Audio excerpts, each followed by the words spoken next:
श्री राम की वो प्रतिमा कहाँ है जो बाबर के समय अयोध्या में थी। दोस्तों, ये आज से 445 साल पुरानी एक सच्ची घटना है। उस समय बाबर का शासनकाल बस खत्म ही हुआ था और बाबर के राम मंदिर तोड़ने से पहले ही मंदिर के महंत ने श्री राम, जानकी, लक्ष्मण और हनुमान जी की मूर्तियों को एक सुरक्षित स्थान पर छुपा कर रख दिया था। लेकिन फिर भगवान राम ने एक ऐसी लीला रची कि उनके एक भक्त को वहाँ आकर उन्हें अपने साथ ले जाना पड़ा और उनका वो भक्त उन्हें जहाँ ले गया वो वहाँ के श्री राम राजा सरकार कहलाए। दरअसल महाराज मधुकर शाह कृष्ण जी के बहुत बड़े भक्त थे और उस समय वो ओरछा में राज करते थे। एक तरफ महाराज श्री कृष्ण के परम भक्त थे तो वहीं उनकी पत्नी गणेश कुबरी प्रभु श्री राम की बहुत बड़ी भक्त थी और दिन रात बस उनका ही नाम लिया करती थी। एक बार महाराज के मन में आया कि क्यों ना वृंदावन चलकर श्री कृष्ण के दर्शन कर लिए जाएं।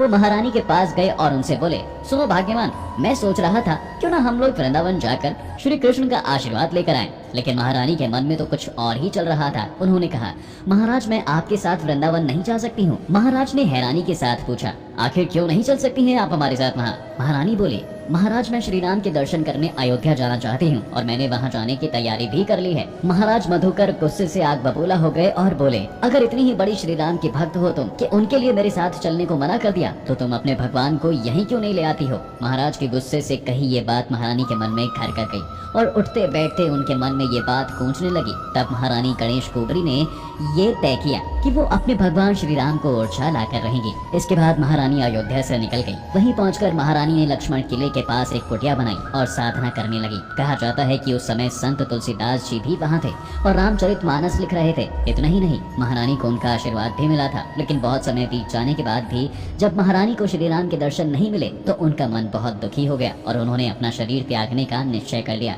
ऐसा करने के लिए उन्होंने सरयू नदी में डुबकी लगा दी। सरयू के तेज मझधार के बीच प्रभु श्री राम ने उन्हें दर्शन दिए। प्रभु को देखते ही महारानी गणेश कुबरी की खुशी का ठिकाना नहीं रहा। उन्होंने प्रभु से कहा, प्रभु मैं आपको अपने साथ ओरछा ले जाना चाहती हूँ, कृपया मेरी इस विनती को स्वीकार करें। भगवान राम ने कहा, मैं तुम्हारे साथ ओरछा चलने के लिए तैयार हूँ, लेकिन मेरी 3 शर्तें हैं। पहली, ये यात्रा पैदल होगी और इस यात्रा में मैं अकेले नहीं बल्कि मेरे साथ साधु संत भी होंगे जो नाचते गाते हुए मेरे साथ चलेंगे। दूसरी शर्त ये है कि ये यात्रा पुष्य नक्षत्र के पुष्य नक्श के बीच ही होगी और तीसरी शर्त ये कि एक बार जहाँ मुझे विराजित कर दिया जाएगा फिर मैं वहाँ से नहीं उठूंगा। महारानी इस बात से इतनी खुश थी कि उनके प्रभु ओरछा आ रहे हैं। उन्होंने वो सारी शर्तें तुरंत मान ली और नदी से बाहर निकलते ही उन्होंने तुरंत महाराज को ये संदेश भिजवाया कि मैं श्री राम को लेकर ओरछा आ रही हूँ। उधर जैसे ही ये बात महाराज को पता चली उन्होंने भव्य चतुर्भुज मंदिर बनवाना शुरू कर दिया। इसके बाद अयोध्या मंदिर के पुजारी ने बाबर के आक्रमण के पहले छुपाई गई श्री राम, लक्ष्मण, सीता और हनुमान की प्रतिमाएं महारानी को सौंप दी। महारानी अपनी शर्तें निभाते हुए साधु संतों के साथ विक्रम संवत 1630 श्रवण शुक्ल पंचमी को अयोध्या से ओरछा के लिए निकल गई और ठीक 8 महीने 28 दिनों के बाद चैत्र शुक्ल नवमी पुष्य नक्षत्र विक्रम संवत 1631 यानी कि सोमवार सन 1574 में ओरछा पहुंच गई।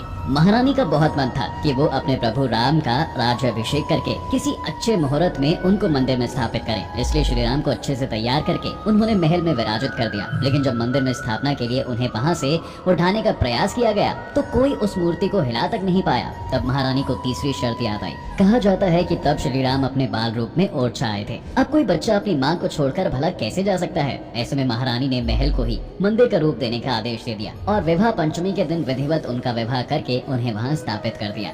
फिर धूमधाम से उनका राज तिलक किया गया। महारानी ने श्री राम के राज तिलक में उन्हें ओरछा नगरी भेंट कर दी। माना जाता है कि जिस दिन ओरछा में उनका राज्य अभिषेक हुआ उसी दिन रामचरितमानस भी पूरी हुई थी। तब से उत्तर भारत के धार्मिक क्षेत्रों के साथ साथ संत समाज में राजा मधुकर शाह और रानी गणेश कुबरी को दशरथ और कौशल्य के रूप में मानने लगे और इस तरह प्रभु श्री राम राजा सरकार कहलाए।